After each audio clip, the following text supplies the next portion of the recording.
मेरे प्रिय बहनों और भाइयों, भांजे और भांजियों, आप सब जानते हैं हमारे यशस्वी प्रधानमंत्री श्रीमान नरेंद्र मोदी जी के नेतृत्व में सारा देश एकजुट होकर कोरोना के खिलाफ जंग लड़ रहा है, लड़ाई लड़ रहा है। आपने कई कष्ट उठाते हुए भी हम सोशल डिस्टेंसिंग बनाए रखें, घरों से बाहर ना निकले, उसका ठीक तरह से पालन किया है। कोरोना के खिलाफ युद्ध में जैसा पूरा प्रदेश एकजुट होकर नरेंद्र मोदी जी के, हमारे प्रधानमंत्री जी के पीछे खड़ा है। मैं आप सबको धन्यवाद देता हूं।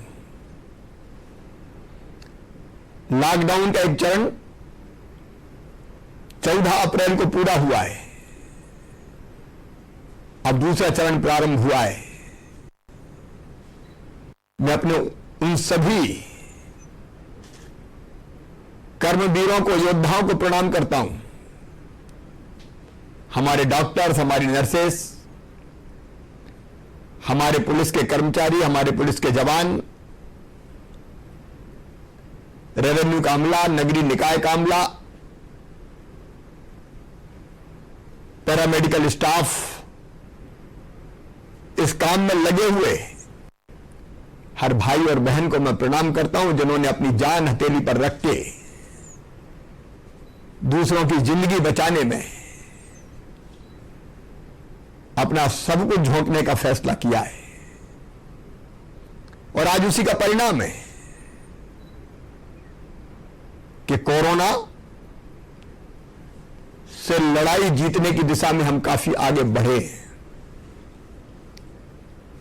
सकारात्मक परिणाम अब आप सबके परिश्रम से सामने आने लगे हैं। हमने देखा अब कोरोना पॉजिटिव पेशेंट्स की संख्या उतनी नहीं आ रही। इंदौर में भी स्थिति नियंत्रित है, भोपाल में भी अब स्थिति नियंत्रित है।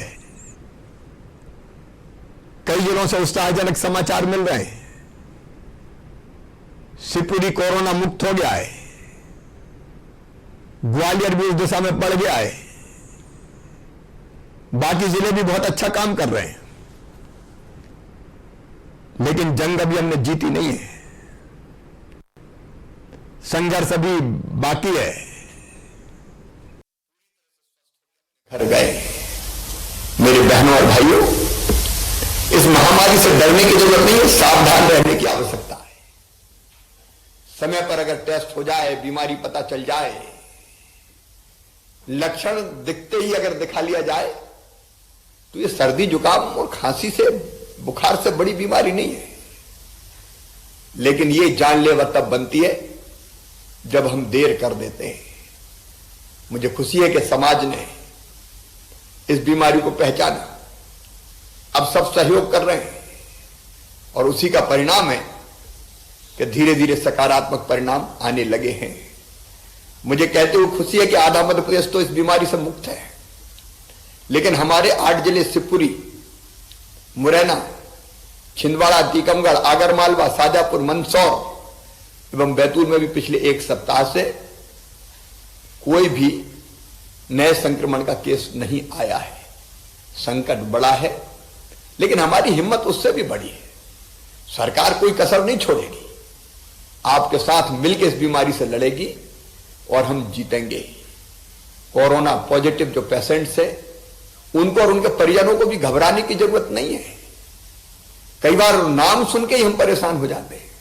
अब हम मध्य प्रदेश में नया प्रयोग कर रहे हैं, जहां कोरोना के पेशेंट्स एडमिट है, वहां उनके मनोरंजन के साधन इकट्ठा कर रहे हैं।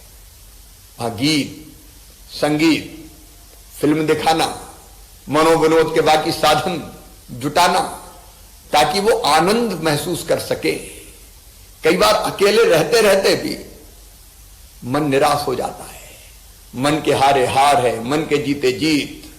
मतलब हम जीतेंगे, ये विश्वास पैदा करने के लिए अनेकों नई गतिविधि हम प्रारंभ करने जा रहे हैं। मेरा फिर कहना है, घबराना नहीं है।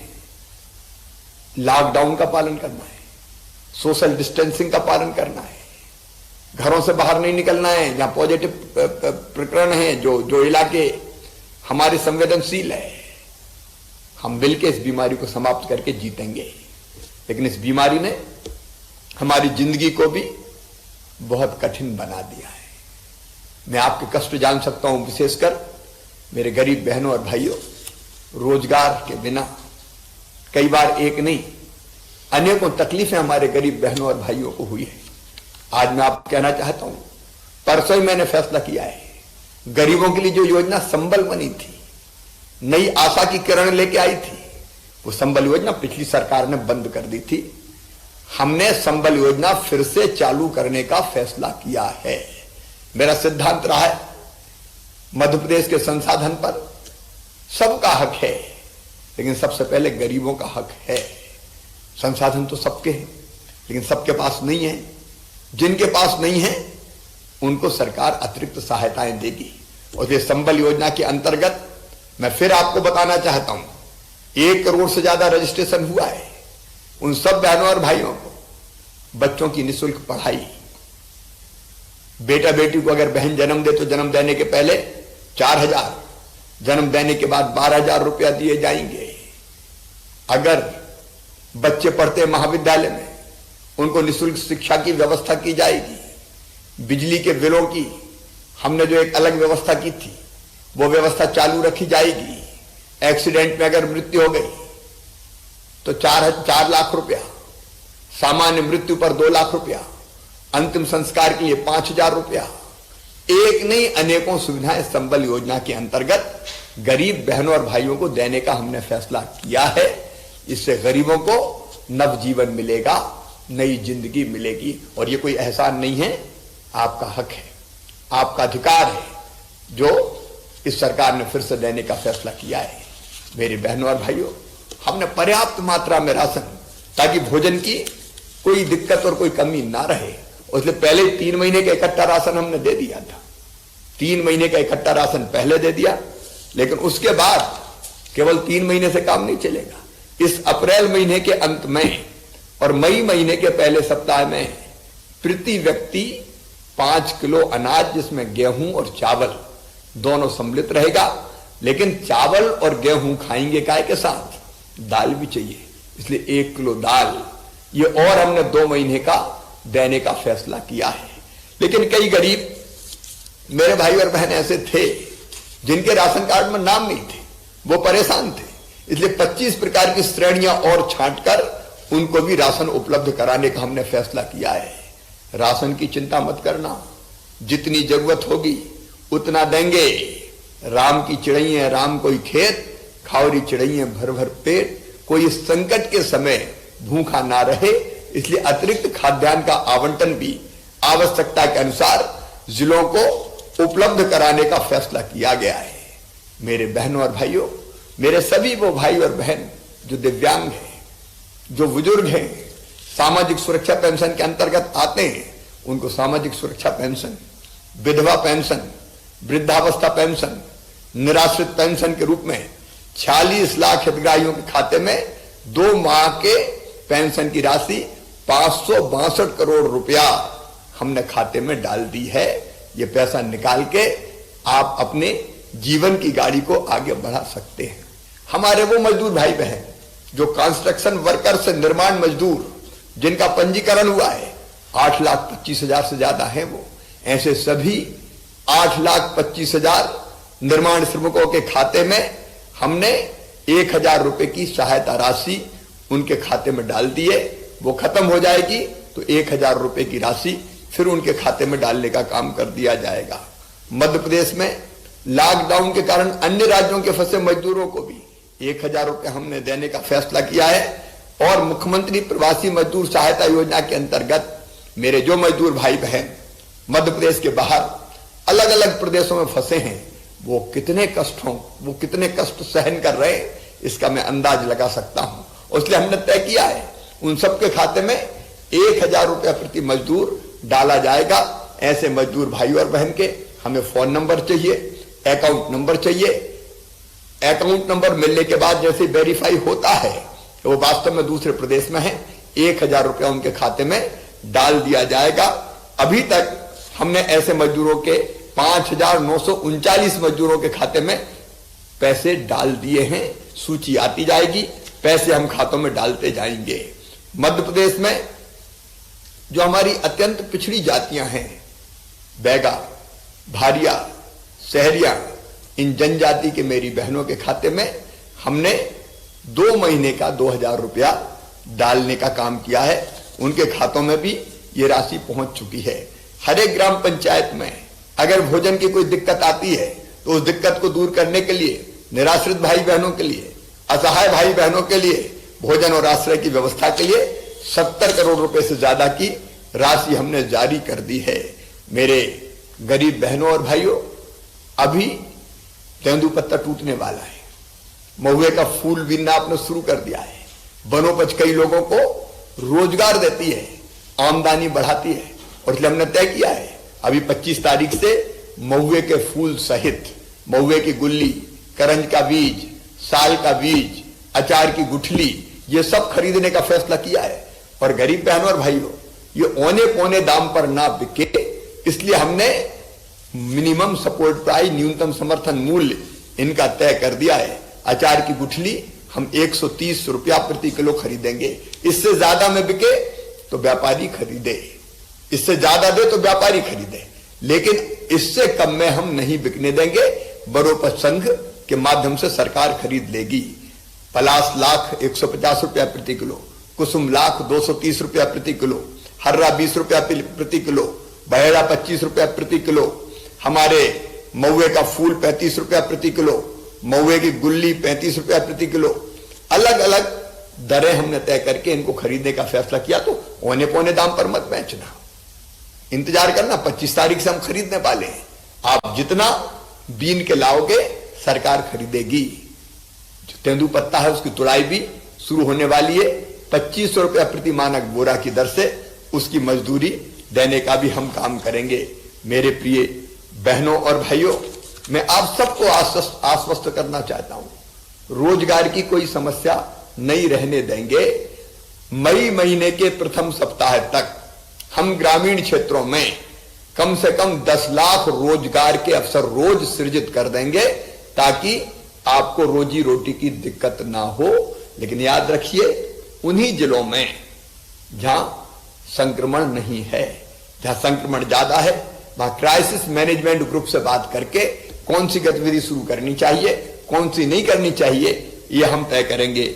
मेरे किसान बहनों और भाइयों, मैं आपसे भी निवेदन करना चाहता हूं, हमारी सरकार गरीबों की, हमारी सरकार किसानों की सरकार है। और इसलिए हमने आते ही तय किया, मुख्यमंत्री बनते ही किसान क्रेडिट कार्ड के भुगतान की अंतिम तिथि 31 मई हमने कर दी, क्योंकि इस संकट में किसान पैसा कहां से लाता।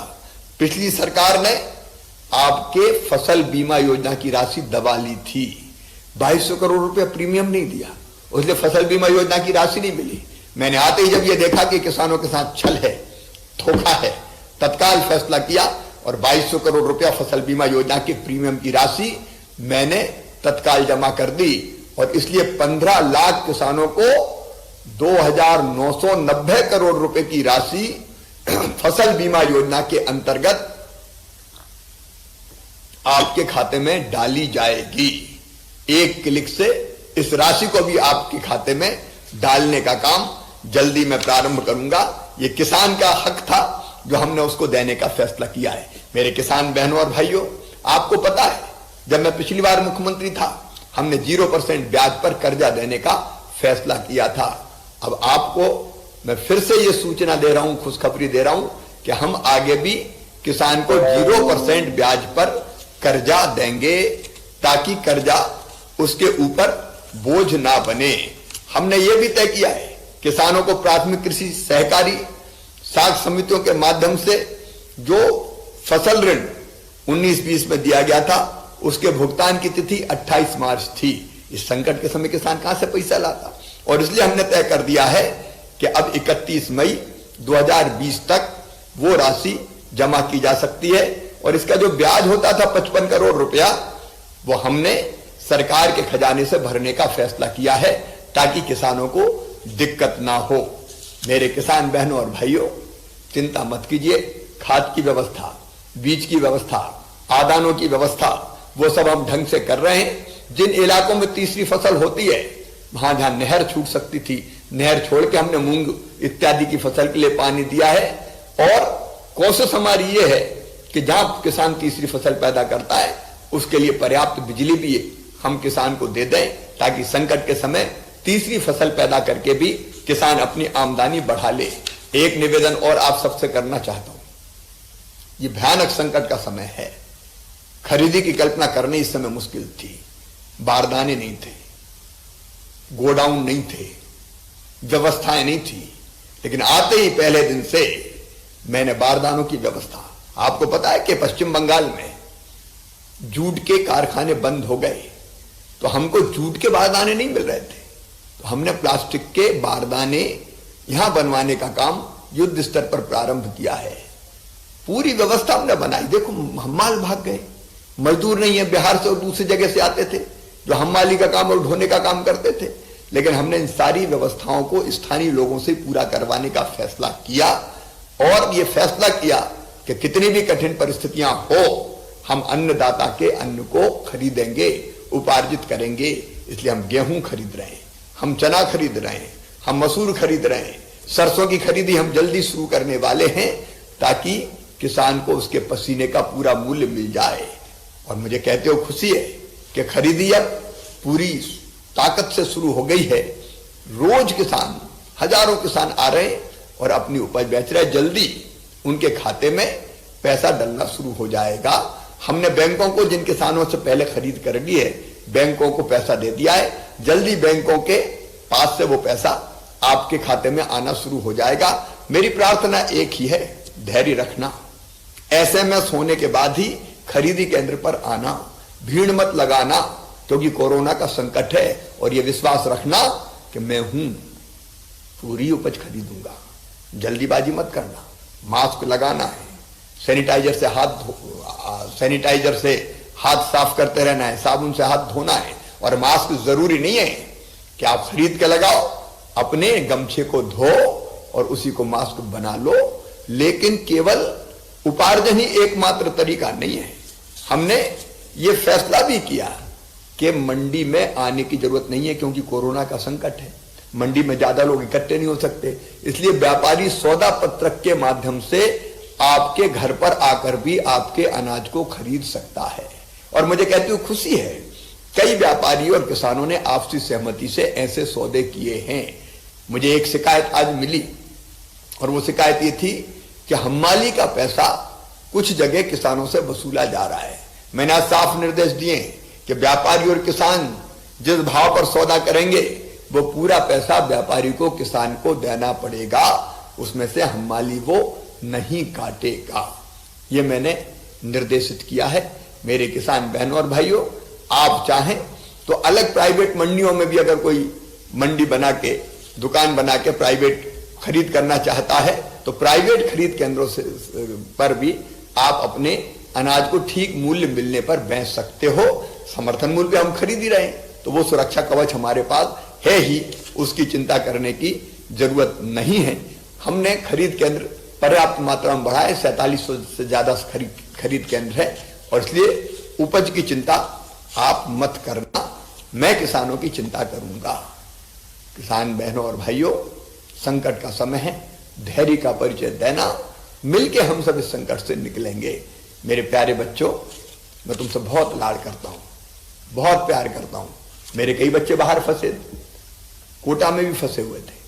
आज ही, कल और आज में 2700 से ज्यादा ऐसे बच्चे बस भेजकर वापस बुला लिए गए हैं। अब वो अपने घरों पर जा रहे हैं।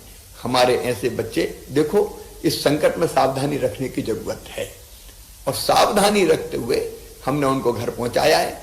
पुट्टपर्ती में भी जो लोग फंसे थे, उनको भी वापस लाने की व्यवस्था कर रहे हैं। मजदूर जो जहां हैं, उनकी बेहतर व्यवस्था करने का हम प्रयास कर रहे हैं।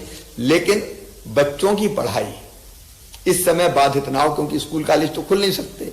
इसलिए हमने ऑनलाइन पढ़ाई की भी व्यवस्था करने का फैसला किया है। और इसलिए इस दौरान ऑनलाइन महाविद्यालय और विद्यालयों में अध्ययन और अध्यापन का कार्य किया जा रहा है, ताकि यथासंभव हम पढ़ाई में कोई कमी ना रहने दें। मेरे बच्चों के चूंकि स्कूल बंद है, इसलिए पहली से लेकर 8वीं तक के 87 लाख से ज्यादा बच्चों को मध्याह्न भोजन योजना का लाभ मिल जाए, इसलिए उनके खाते में हमने 165 करोड़ रुपए की राशि जमा कराई है। 2 लाख रसोइयों को भी 2-2 हजार रुपया मिलेगा, तो रसोइयों को भी काम मिल जाएगा और बच्चों को खाद्यान्न की व्यवस्था हो जाएगी, मध्याह्न भोजन की व्यवस्था हो जाएगी। मेरे भांजे भांजियों, छात्रवृत्ति स्कॉलरशिप दी नहीं गई थी। जब मुझे ये पता चला तो तत्काल मैंने 430 करोड़ रुपए की राशि मिशन वन क्लिक के माध्यम से छात्र छात्राओं के खाते में डाल दी है। ये उनका अधिकार था, ये उनको देनी चाहिए था, इसलिए हमने किया। 1 से 8 तक की कक्षा, 1 से 8 तक के बच्चों को जनरल प्रमोशन हमने देने का फैसला किया है। मेरे बच्चों, मेहनत से घर पर ही पढ़ना, ये संकट आया है। मम्मी पापा तुम्हारे साथ है, लेकिन मामा भी तुम्हारे साथ है। तुम्हारा भविष्य बेहतर बने कई योजनाएं मेरी बंद कर दी गई थी, जिसमें मेधावी विद्यार्थी प्रोत्साहन योजना जैसी योजना का भी लाभ बहुत कम दिया था। मैं उन सब की समीक्षा कर रहा हूं और जल्दी ही उन योजनाओं को मैं फिर से प्रारंभ करूंगा। अपने बच्चों को कोई दिक्कत नहीं आने दूंगा। हमने ये भी तय किया है कि बच्चों को जो यूनिफॉर्म हम देते हैं स्कूल में, अब पैसा खाते में नहीं डालेंगे, बल्कि अपनी बहनों से, क्योंकि उनको भी तो रोजगार चाहिए। हमारी सेल्फ हेल्प ग्रुप की बहनें उन यूनिफॉर्म को बनाने का काम करेगी। इससे बच्चों को यूनिफॉर्म मिलेगी और बहनों को रोजगार मिलेगा। मेरी प्रिय बहनों, संकट के समय आप एक काम बहुत अच्छे ढंग से कर सकती है। अभी ग्रामीण क्षेत्रों में हमारी कई बहनें कर रही है। हमारी हजारों बहनों ने 59 लाख से ज्यादा फेस मास्क बनाए हैं और पूरे प्रदेश के नागरिकों द्वारा वो उपयोग किए जा रहे हैं। अभी मास्क की बहुत आवश्यकता है, फेस कवर चाहिए, और इसलिए उस आवश्यकता को देखते हुए हमने ये तय किया है कि इन मास्क के निर्माण का काम हम व्यापक पैमाने पर माताओं और बहनों से करवाएं। इसलिए एक योजना बनाई है हमने, उसका नाम मैंने दिया है जीवन शक्ति योजना, क्योंकि मास्क आज जिंदगी देने का काम कर रहा है।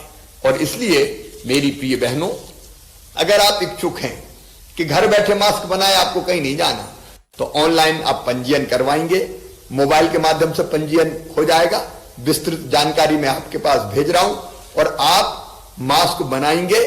आपने जो मास्क बनाए उनकी 11 रुपया प्रति मास्क की दर से राशि 1 दिन के अंदर आपके खाते में भेज दी जाएगी और आपके बनाए हुए मास्क राशन की दुकानों और अन्य दुकानों पर उपलब्ध रहेंगे। प्रदेश की जनता को मास्क मिल जाएंगे और मेरी बहनों को मास्क बनाने से रोजगार मिल जाएगा। हमारी बाकी संस्थाएं भी और कारखाने भी अपनी आवश्यकता के अनुसार हमारी माताओं बहनों से मास्क बनवाने का काम कर सकते हैं। मेरे बहनों और भाइयों, हमको एक नहीं अनेकों प्रकार की आर्थिक गतिविधियां प्रारंभ करना है। परिस्थितियां देख के हमने ये तय किया है कि अलग अलग जिले जहां संक्रमण नहीं है वहां कई आर्थिक गतिविधियां हमने प्रारंभ कर दी। मनरेगा के काम हमने प्रारंभ कर दिए, निर्माण के काम हमने प्रारंभ कर दिए। तेजी से कई तरह के काम हम और प्रारंभ करेंगे ताकि लोगों को रोजी रोटी मिल सके। जो कारखाने थे कुछ जगह छोड़कर, जहां संक्रमण बहुत ज्यादा है, उनको छोड़ के कारखानों में भी काम शुरू करने की अनुमति दी है। हमने ये भी तय कर दिया है कि 8 घंटे के स्थान पर चाहे तो 12 घंटे भी मजदूर काम कर सकते हैं, बशर्ते उसी रेशो में उनको मजदूरी अधिक दी जाए। सप्ताह में 6 दिन भी काम कर सकते हैं, इसकी अवधि, इसकी अनुमति भी हमने दी है। ओवर टाइम की पात्रता उन मजदूरों को होगी और इसलिए कारखाने भी हमारे काम शुरू कर सके जहां संक्रमण नहीं है, इस बात का हम प्रयास कर रहे हैं। अनेकों प्रकार की ऐसी गतिविधियां अभी हम शुरू कर रहे हैं ताकि लोगों को रोजगार मिल सके। मैं एक बात और कहना चाहता हूं, कोरोना से लड़ने के लिए रोग प्रतिरोधक क्षमता हमको बढ़ानी पड़ेगी। आयुर्वेदिक, होम्योपैथिक, अनेकों प्रकार की बहुत कारगर दवाइयां हैं। अब मैं रोज स्वयं भी आयुर्वेदिक काढ़े का सेवन कर रहा हूं और 24 घंटे में से 18, 19 और 20 घंटे भी काम कर रहा हूं। मैं आपसे भी निवेदन करता हूं कि ये आयुर्वेदिक काढ़ा या इस तरह की दवाइयां जिसको भारत सरकार के आयुष विभाग ने रिकमेंड किया है उनका सेवन जरूर करें। अभी हमने ऐसी आयुर्वेदिक होम्योपैथिक दवाइयां 1 करोड़ 20 लाख से भी अधिक व्यक्तियों को आयुष विभाग के माध्यम से वितरित की है। लेकिन अब मैं एक नई योजना बना रहा हूं, जीवन अमृत योजना। इस योजना के अंतर्गत हमने तय किया है कि यह आयुर्वेदिक काढ़ा जो हम पी रहे हैं, जिसको आयुष विभाग ने रिकमेंड किया है, ग्राम पंचायतों और नगरीय निकायों के माध्यम से घर घर बांटा जाएगा। अगले 3 महीने में 1 करोड़ से अधिक परिवारों को ये काढ़ा पैकेट्स वितरित करने का लक्ष्य हमने दिया है। रोग हो जाए उससे बेहतर है हम प्रतिरोधक क्षमता बढ़ा लें ताकि रोगी ना बने हम। उसमें आयुर्वेद भी रामबाण है, उसका उपयोग हमको जरूर करना चाहिए। मैं आज आभारी हूं सचमुच में हमारे डॉक्टर्स, हमारा पैरामेडिकल स्टाफ, नर्स, हमारे पुलिस के जवान, हमारे पुलिस के अफसर, हमारे नगरीय निकायों के राजस्व के अनेकों कर्मचारी, अधिकारी और उससे भी ज्यादा समाज सेवी दिन और रात अपनी जिंदगी को दांव पे लगा के कोरोना के खिलाफ युद्ध लड़ रहे हैं, लड़ाई लड़ रहे हैं। और इसलिए हमने मुख्यमंत्री कोरोना योद्धा कल्याण योजना के माध्यम से प्रदेश के कोरोना नियंत्रण के कार्य में लगे हुए शेष सभी कर्मियों के लिए भी अनहोनी हो जाने पर राज्य सरकार की ओर से 50 लाख रुपए की सहायता प्रदान करने का फैसला किया है। भगवान ना करे कभी ऐसा दिन आए कि हमको ये 50 लाख रुपया देना पड़े, लेकिन कभी कभी ऐसी दुर्भाग्यपूर्ण घटनाएं हो जाती है। हमने ये भी फैसला किया है कि कोरोना के पॉजिटिव मरीज के साथ तो डॉक्टर्स काम कर रहे हैं, स्वास्थ्य कर्मी काम कर रहे हैं, वार्ड बॉय हो, कंपाउंडर हो, वो जो काम कर रहे हैं उनको 10,000 रुपया प्रतिमाह प्रोत्साहन राशि देने का काम करेंगे। और इसी प्रकार यदि और किसी विभाग का, स्वास्थ्य विभाग के अतिरिक्त कोई कर्मचारी कोरोना से संक्रमित हो जाता है तो इलाज तो निःशुल्क होगा ही, लेकिन 10,000 रुपया की प्रोत्साहन राशि भी दी जाएगी। मेरे बहनों और भाइयों, इंदौर की जूना इंदौर थाने के थाना प्रभारी हमारे साथी जांबाज अफसर देवेंद्र चंद्रवंशी नहीं रहे, उज्जैन के नीलगंगा थाना प्रभारी यशवंत पाल भी कोरोना के संक्रमण से लड़ते लड़ते चले गए। इन दोनों कर्मवीरों को मैं प्रणाम करता हूं।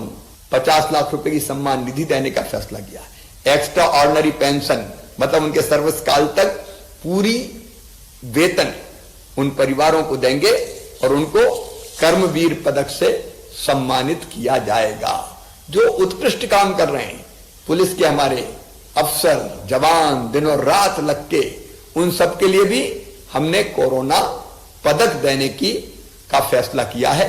15 अगस्त के दिन दिया जाएगा और बाकी भी विभागों के कर्मचारी जो बेहतर और उत्कृष्ट काम कर रहे हैं उनको कर्मवीर सम्मान से सम्मानित किया जाएगा, क्योंकि ये हमारे रियल हीरो है। इतनी अवधि में जो काम मुझसे हो सकता था, सरकार से हो सकता था, दिन और रात हमने करने की कोशिश की है। मैं आप सबसे निवेदन करना चाहता हूं, कोरोना से लड़ाई लंबी लड़ाई है। ये 1-2 दिन 1-2 महीने की नहीं है, हो सकता है इससे ज्यादा लंबी भी चले, लेकिन फिर भी घबराने की जरूरत नहीं है। सारी व्यवस्थाएं बनाते हुए हम लड़ेंगे और जीतेंगे। हिम्मत और हौसला है तो यमराज के मौत के मुंह से भी वापस लौट आते हैं। उसकी चिंता मत कीजिए, सावधानी रखना है। जितनी चीजें पहले बताई गई है माननीय प्रधानमंत्री जी, और उनके नेतृत्व में भारत के प्रधानमंत्री ऐसे योद्धा हैं कि सारी दुनिया कह रही है कि कोरोना से लड़ाई में सबसे सार्थक प्रयास अगर किए, नेतृत्व अगर दिया है तो हमारे प्रिय प्रधानमंत्री श्रीमान नरेंद्र मोदी जी ने दिया है।